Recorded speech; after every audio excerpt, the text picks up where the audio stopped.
नमस्कार विद्यार्थी मित्रांनो, तुमचं स्वागत आहे जय हिंद पाठशाला या यूट्यूब चॅनलमध्ये। आज आपण भारतीय घटना समिती किंवा घटना निर्मितीवर वारंवार विचारले जाणारे प्रश्न पाहणार आहोत। चला तर मग सुरुवात करूया आजच्या व्हिडिओला। तत्पूर्वी जर तुम्ही आमच्या चॅनलवर नवीन असाल, चॅनलला सबस्क्राईब करा आणि जास्तीत जास्त गरजू मित्रांपर्यंत शेअर करा। आणि हो, व्हिडिओ आवडल्यास लाईक करायला विसरू नका। आणि महत्त्वाची टिप म्हणजे सगळ्यात जास्त फोकस आता शेवटच्या दिवसामध्ये प्रश्नांवर करा आणि ॲटलीस्ट 3 वेळा रिव्हिजन करा, म्हणजे आपला परीक्षेत येणारा एकही प्रश्न राहणार नाही। या अगोदर मी 20 प्रश्न अपलोड केले, जर ते तुम्ही पाहिले नसतील तर पाहून घ्या। आजचा प्रश्न आहे 21वा। खालीलपैकी संविधान सभेच्या कोणत्या सदस्यांनी अध्यक्षीय प्रणाली स्वीकारण्यास अनुकूलता दर्शवली होती? आता अध्यक्षीय प्रणाली ही अमेरिकेत आहे आणि तशीच प्रणाली आपल्या भारतात असावी अशी के.टी. शहा यांना वाटत होतं। म्हणजेच या प्रश्नाचं उत्तर आहे पर्याय क्रमांक 3, के.टी. शहा। यानंतर प्रश्न क्रमांक 22, खालीलपैकी संविधान सभेच्या कोणत्या समितीचे अध्यक्ष डॉक्टर राजेंद्र प्रसाद यांनी भूषविलेले नाही? तर सुकाणू समितीचे अध्यक्ष ते होते, प्रक्रिया विषय नियामक समितीचे ते अध्यक्ष होते, वित्त व स्टाफ समितीचे ते अध्यक्ष होते, आणि ज्याचे अध्यक्ष नव्हते ती समिती म्हणजे मूलभूत अधिकार समिती, ज्या समितीचे अध्यक्ष होते जे.बी. कृपलानी। म्हणजेच या प्रश्नाचं उत्तर आहे पर्याय क्रमांक 3। यानंतर प्रश्न क्रमांक 23, खालीलपैकी कोणत्या तरतुदी या संविधान सभेने 26/11/1949 म्हणजे 26 नोव्हेंबर 1949 रोजी राजघटनेत स्वीकारली त्याच दिवसापासून तत्काळ लागू करण्यात आल्या? तर त्या होत्या नागरिकत्व संबंधी, त्यानंतर राष्ट्रपतीची शपथ, त्यानंतर निवडणूक आयोग व त्यांचे कार्य, त्याचबरोबर कलम 60 राष्ट्रपतीची शपथ, त्यानंतर कलम 379 आणि 80 म्हणजे तात्पुरती संसद व तिचे सभापती व उपसभापती, आणि 388 हंगामी संसद व हंगामी विधानमंडळे। या सर्व गोष्टी ह्या त्याच दिवशी म्हणजे 26 नोव्हेंबर 1949 रोजी लागू झाल्या। म्हणजेच या प्रश्नाचं उत्तर आपल्याला सांगता येईल अ, क, ड म्हणजेच पर्याय क्रमांक 4। यानंतर प्रश्न क्रमांक 24, खालीलपैकी अयोग्य कथन ओळखा। आता आपल्याला अयोग्य म्हणजे चुकीचं कथन ओळखा म्हणून विचारलंय। एक आहे हत्ती हे संविधान सभेचे चिन्ह म्हणून स्वीकारण्यात आलं, एकदम बरोबर आहे। त्यानंतर दुसरा आहे सर बी.एन. राव हे संविधान सभेचे संविधानिक सल्लागार म्हणून नियुक्त करण्यात आले होते, हे पण बरोबर आहे। त्यानंतर तिसरं आहे एच.व्ही.आर. अय्यंगार हे संविधान सभेचे मुख्य ड्राफ्टमॅन होते, हे मात्र चुकीचं आहे। म्हणजेच या प्रश्नाचं उत्तर आपल्याला पर्याय क्रमांक 3 सांगता येते। मग ड्राफ्टमॅन कोण होते? मुख्य ड्राफ्टमॅन तर ते होते एस.एन. मुखर्जी हे मुख्य ड्राफ्टमॅन होते, आणि प्रेम बिहारी नारायण रायजादा यांनी संविधानाची सुंदर हस्ताक्षर लिहिलेलं आहे। यानंतर प्रश्न क्रमांक 25, 1946 मध्ये संविधान सभेला घटनेच्या अधिवेशन खालीलपैकी कोणत्या देशांनी सदिच्छा पाठवल्या? आता मी एका व्हिडिओमध्ये तुम्हाला कुठल्या कुठल्या देशांनी सदिच्छा पाठवल्या होत्या ते सांगितलं होतं। मग ते होते USA, त्यानंतर ऑस्ट्रेलिया, त्यानंतर चीन जरी आज आपल्या देशाच्या विरोधात बोलत असेल तरी चीन त्या दिवशी आपल्या संविधान सभेला पहिल्या बैठकीच्या वेळेस सदिच्छा पाठवल्या होत्या। म्हणजेच या प्रश्नाचं उत्तर आहे पर्याय क्रमांक 4 अ, ब, क। यानंतर प्रश्न क्रमांक 26, भारतीय संविधान जगातील सर्वात विस्तृत आहे असे कोणी म्हटलेले आहे? तर ते होते सर आयव्हर जनिंग यांनी सांगितलं होतं की भारतीय संविधान हे खूपच मोठं आहे आणि ते विस्तृतपणे सविस्तरपणे लिहिलेलं आहे। म्हणजेच या प्रश्नाचं उत्तर आहे पर्याय क्रमांक 3। यानंतर प्रश्न क्रमांक 27, या आहेत जोड्या लावा। एकीकडे समित्या दिल्या, दुसरीकडे त्याचे अध्यक्ष दिलेत। आताच आपण थोड्या वेळाखाली सुकाणू समिती पाहिली होती, तिचे अध्यक्ष होते राजेंद्र प्रसाद। म्हणजे सुकाणू समिती ही लाडकी आहे, राजेंद्र प्रसाद हे लाडके आहेत असं म्हटलं तरी चालेल आयोगाचे। त्यानंतर अधिकार पत्र समिती ही समिती आहे अलादी कृष्ण अय्यंगार यांची। तर मूलभूत अधिकार उपसमिती मी थोड्याच वेळाखाली तुम्हाला सांगितलं जे.बी. कृपलानी हे त्याच्या अध्यक्ष होते, आणि मूलभूत अधिकार ही समितीचे म्हणजे उपसमितीचे जे.बी. कृपलानी, आणि या मूलभूत अधिकार फंडामेंटल राईट्सचे हे होते वल्लभभाई पटेल अध्यक्ष। त्यानंतर अल्पसंख्याक उपसमिती त्याचे एस.सी. मुखर्जी हे अध्यक्ष होते आणि अल्पसंख्याक नुसती समिती असेल तर तिचे वल्लभभाई पटेल हे अध्यक्ष होते. म्हणजेच या प्रश्नाचं उत्तर आपल्याला सांगता येईल पर्याय क्रमांक 4.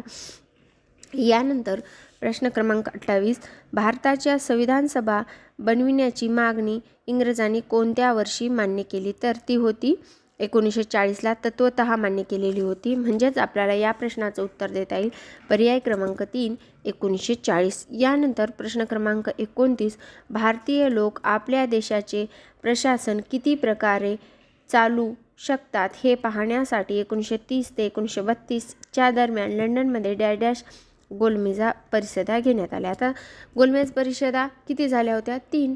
सगळ्यांनाच माहीत आहे. त्यामुळं या प्रश्नाचं उत्तर आहे पर्याय क्रमांक 3 आणि उत्तरही आहे 3. यानंतर प्रश्न क्रमांक 30, 26 नोव्हेंबर 1949 रोजी खालीलपैकी भारतीय संविधानाच्या कोणत्या तरतुदी लागू झाल्यात? आता आपल्याला तरतुदीकडे आयोग वळलेला आहे, त्यामुळे कुठल्या तरतुदी लागू झाल्यात हे गोष्टसुद्धा लक्षात ठेवायचे. नागरिकत्वासंबंधित तरतुदी, निवडणुकीसंबंधित तरतुदी, तात्पुरत्या संसदेशी संबंधित तरतुदी. या सर्व तरतुदी ज्या दिवशी संविधान आपण स्वीकारलं किंवा अंमलात आणलं आणि त्या दिवशी लागू झालेल्या होत्या. म्हणजेच या प्रश्नाचं उत्तर आहे पर्याय क्रमांक 3 अ, ब, क. यानंतर प्रश्न क्रमांक 31, या 31व्या प्रश्नात एकीकडे आपल्याला संविधान सभेच्या सदस्य दिलेत आणि दुसरीकडे त्यांचा मतदारसंघ दिला आहे. तर सरोजिनी नायडू ह्या कुठल्या मतदारसंघाच्या होत्या? तर त्या होत्या बिहार मतदारसंघाच्या. त्यानंतर मालती चौधरी ह्या ओरिसा या मतदारसंघातून निवडून आल्या होत्या. दक्षायनी वेलयुदन ह्या मद्रास मतदारसंघातून आणि राजकुमारी अमृता कौर ह्या संयुक्त प्रांत किंवा बेबर या प्रांतातून निवडून आलेल्या होत्या. म्हणजेच आपल्याला असं सांगता येईल की पर्याय क्रमांक 2 हे या प्रश्नाचं उत्तर आहे. यानंतर प्रश्न क्रमांक 32, भारतीय राजघटनेचा मसुदा समितीचे खालीलपैकी कोण सदस्य होते? आता आपल्याला सदस्य विचारले तर ते होते अल्लादी कृष्ण स्वामी अय्यंगार यापैकी. आणि तसेच 6 सदस्य दुसरे कोण होते ते तुम्ही मला कमेंट बॉक्समध्ये सांगा. अध्यक्ष होते डॉक्टर B.R. आंबेडकर. 29 ऑगस्ट 1946ला मसुदा समिती स्थापन झालेली होती. ही सर्व माहिती लक्षात ठेवायची. यानंतर प्रश्न क्रमांक 33, खालीलपैकी योग्य जोड्या जुळवा. आता एकीकडे संविधान सभेतील प्रतिनिधित्वाचं नाव दिले आणि दुसरीकडे संविधान सभेवर निवडला गेलेला असं दिलेलं आहे. तर K.M. मुंशी बॉम्बे मुंबई या प्रांतातून निवडून आले होते. वल्लभभाई पटेल बॉम्बे मुंबई याच प्रांतातून निवडून आले होते. त्यानंतर फिरोज गांधी हे संयुक्त प्रांतातून निवडून आले होते. राजेंद्र प्रसाद हे बिहार प्रांतातून निवडून आले होते. K.C. नियोगी हे मात्र मुंबई बॉम्बे प्रांतातून निवडून आले नव्हते. म्हणजे आपल्याला यापैकी योग्य जोड्या विचारल्यात. म्हणजेच आपल्याला या असं सांगता येईल की या प्रश्नाचं उत्तर आहे पर्याय क्रमांक 2 अ, ब, क, ड. यानंतर प्रश्न क्रमांक 34, डॉक्टर आंबेडकर यांना भारतीय राजघटनेचे शिल्पकार म्हटले जाते कारण ते घटनेच्या मसुदा समितीचे अध्यक्ष होते. मसुदा म्हणजे एक स्ट्रक्चर आणि त्यामुळेच त्यांना भारतीय संविधानाचे शिल्पकार असं म्हटलं जातं. म्हणजेच या प्रश्नाचं उत्तर आपल्याला असं सांगता येईल की पर्याय क्रमांक 3 क फक्त. आता मसुदा समितीची स्थापना कधी झाली? 29 ऑगस्ट 1946ला. त्याचे सदस्य कोण कोण होते? ह्या सगळ्या गोष्टी वारंवार विचारल्या जातात, त्यामुळं परत रिवाईज करून लक्षात ठेवायच्या. यानंतर प्रश्न क्रमांक 35, घटना समिती हे जनतेच्या राजकीय व इतर विकासाच्या शिक्षणाचे माध्यम तर आहेच, पण जातीय व इतर प्रश्नावरील उपचारसुद्धा ठरू शकेल असे मत कोण डॅश यांनी व्यक्त केले होते. आता कोणी व्यक्त केले होतं? तर असं मत महात्मा गांधीचं होतं, जे की संविधान सभेचे सदस्य नव्हते. आपल्याला संविधान सभेचे सदस्य नसलेले व्यक्तीसुद्धा एक वेळा प्रश्न विचारून झालेला आहे. त्यामुळं महात्मा गांधी हे संविधान सभेचे सदस्य नव्हते, कुठल्याही समितीमध्ये इन्क्लूड नव्हते महात्मा गांधी. ही गोष्ट लक्षात ठेवायची आणि या प्रश्नाचं उत्तर आहे पर्याय क्रमांक 3. यानंतर प्रश्न क्रमांक 36, 13 डिसेंबर 1946 रोजी डायडॅश यांनी भारताचा घटना समितीचा उद्दिष्टाचा ठराव मांडला. आता 13 डिसेंबर 1946 म्हटलं की उद्दिष्टाचा ठराव म्हटलं की पंडित जवाहरलाल नेहरू, म्हणजेच या प्रश्नाचं उत्तर आहे पर्याय क्रमांक 4. आणि तो कधी स्वीकारला तर 22 जानेवारी 1947 रोजी संविधान सभेने उद्दिष्टाचा ठराव स्वीकारलेला आहे, मांडला 13 डिसेंबर 1946 रोजी. यानंतर प्रश्न क्रमांक 37, खालीलपैकी संविधान सभेच्या कोणत्या समितीचे अध्यक्ष जवाहरलाल नेहरू नव्हते? आता जवाहरलाल नेहरू नसलेल्या समितीचे अध्यक्ष विचारलेले आहेत. आता सुकाणू समिती राजेंद्र प्रसाद, केंद्रीय अधिकारी समिती राजेंद्र प्रसाद. आता आपल्याला नसलेलं विचारलंय त्यामुळं केंद्रीय अधिकार समितीचे अध्यक्ष हे जवाहरलाल नेहरू होते आणि नसलेलं विचारल्यामुळं या प्रश्नाचं उत्तर आहे पर्याय क्रमांक 2. यानंतर प्रश्न क्रमांक 38, भारताच्या संविधान सभेत फाळणीपूर्वी खालीलपैकी कोण समाविष्ट होते? आता भारताच्या फाळणीपूर्वी किती संख्या होती तर ती होती 379.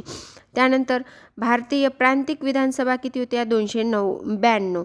त्यानंतर मुख्य आयुक्ताला 4 प्रांत दिले होते आणि रियासत म्हणजेच संस्थानिकांना 93 जागा दिलेल्या होत्या. आणि फाळणीनंतर रियासतकार म्हणजेच फाळणीनंतर ज्या संस्थानिकाच्या जागा राहिल्या त्या किती होत्या? 70.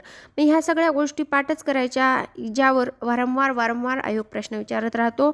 आणि 38 प्रश्नाचं उत्तर आहे पर्याय क्रमांक 1, प्रांतिक विधानसभा 292, मुख्य आयुक्ताच्या जागा 4 आणि रियासत त्याकडून 93 जागा नॉमिनेटेड करणार होते. यानंतर प्रश्न क्रमांक 39, पुढीलपैकी कोणते विधान सत्य नाही आणि आपल्याला चूक विचारलेला आहे?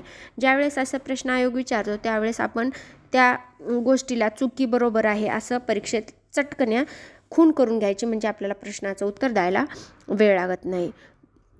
त्यामध्ये पहिलं आहे, भारतीय राजघटनेच्या अंमलबजावणीची तारीख 26 जानेवारी 1949 आहे. असं कधी होत नाही, आयोग पहिल्याच वेळेस उत्तर आपल्या जोळीत टाकत नाही, पण यावेळेस टाकलं. म्हणजेच या प्रश्नाचं उत्तर आहे पर्याय क्रमांक 1. चुकीचं विचारलंय कारण चूक आहे, अंमलबजावणी नाही तर स्वीकार केला 26 नोव्हेंबर 1949ला आणि अंमलबजावणी केली 26 जानेवारी 1950ला. प्रश्न क्रमांक 40, भारतीय घटना समितीचे शेवटचे अधिवेशन डॅश या दिवशी झाले तर ते होते 26 नोव्हेंबर 1949.